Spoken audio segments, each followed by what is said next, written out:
దేశాన్ని సుదీర్ఘకాలం పాలించిన కాంగ్రెస్ పార్టీ చాలా ప్రమాదకారి అని మల్కాజ్గిరి ఎంపీ ఈటెల రాజేందర్ అన్నారు. ఖమ్మం జిల్లా పర్యటనలో ఆయన పార్టీ నాయకులు కార్యకర్తలతో మాట్లాడారు. 50 ఏళ్ల నాటి ఎమర్జెన్సీ రోజులు తీరుతెన్నులపై నిర్వహించిన సమావేశంలో పాల్గొన్నారు. 75 ఏళ్ల స్వాతంత్ర భారతదేశంలో 50 సంవత్సరాల పాటు పాలించిన కాంగ్రెస్ కులగణన ఎందుకు చేయలేకపోయిందని ప్రశ్నించారు.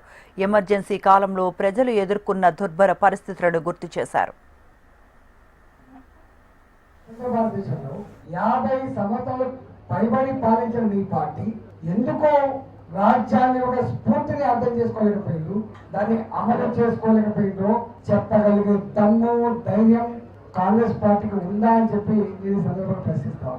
భారతీయ జనతా పార్టీ ఈ తరం ప్రజానీకానికి ప్రజాస్వామ్యం యొక్క గొప్పతనం, రాజ్యాంగం యొక్క గొప్పతనం, ఈ ప్రజాస్వామ్యం రాజ్యాంగం ఎట్లా అవహేళనకు గురైంది, ఎట్లా హక్కుల అన్నం జరిగింది, వచ్చే తరాలకు కూడా తెలియాల్సిన శక్తి ఉన్నది, ఇప్పటి తరానికి కూడా అర్థం చేయించాల్సిన శక్తి ఉందని చెప్పి భారతీయ జనతా పార్టీ ఈ కార్యక్రమం తీసుకుంటుంది.